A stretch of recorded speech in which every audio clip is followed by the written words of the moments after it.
নমস্কার সবাইকে, আমার চ্যানেলের মধ্যে সবাইকে স্বাগতম। তো আজকে আমরা একটা টেস্টি রেসিপি, সবথেকে ইজি, শুধু দুইটা উপকরণ দিয়ে হয়ে যায়, রসুন আর পেঁয়াজ দিয়ে। আমরা আজকে করব রসুনের মরিচ। তো এখানে আমি প্রথমে রসুন আর পেঁয়াজগুলো ছুলে নিচ্ছি।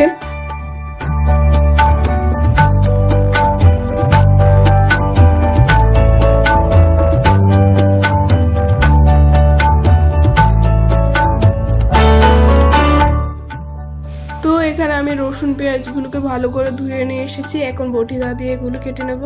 আপনাদের কাছে যদি ছুরি থাকে তাহলে আপনারা ছুরি দিয়ে কেটে নেবেন।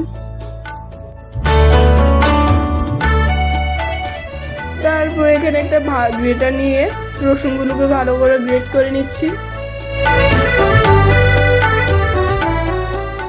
তো এখানে পেঁয়াজ আর রসুনগুলো রেডি হয়ে গিয়েছে। তো এখন আমি গ্যাস জ্বালিয়ে কড়াইটা বসাবো।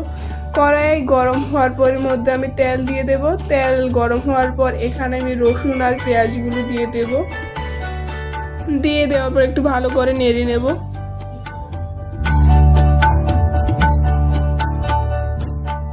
তারপরে এখানে আমি গ্যাসের জালটা একটু কমিয়ে নিয়েছি। কমানোর পর এখানে আমি মরিচের গুঁড়ো, তারপরে হলুদ গুঁড়ো দিয়ে দেব।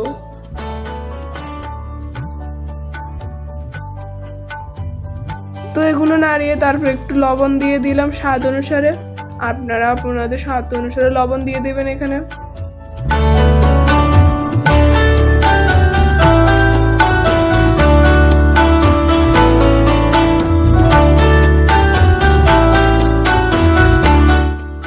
তো এখানে আমার মনে হয়েছিল মরিচের গুঁড়ো কম হয়েছে, তার জন্য আর একটু মরিচের গুঁড়ো দিয়ে দিলাম।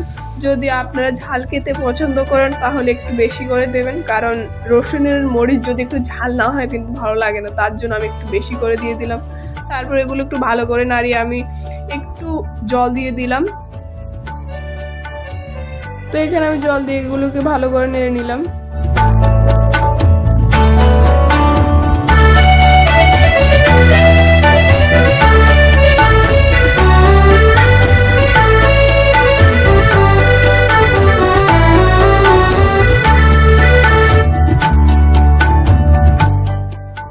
তারপর ভালো করে এগুলো নাড়িয়ে একটা থাল দিয়ে ঢেকে রাখলাম 10 মিনিটের জন্য।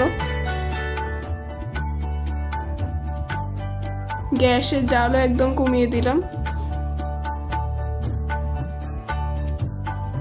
10 মিনিট পর আমি থালটা উঠিয়ে নিলাম, উঠিয়ে একটু নেড়ে নিলাম।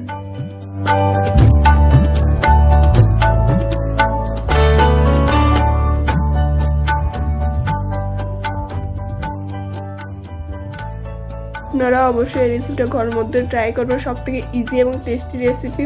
আলু পরোটা দিয়ে খেলেও এটা টেস্ট লাগে, ভাত দিয়েও খেলে টেস্ট লাগে। তো অবশ্যই এই রেসিপি ঘরের মধ্যে ট্রাই করবেন।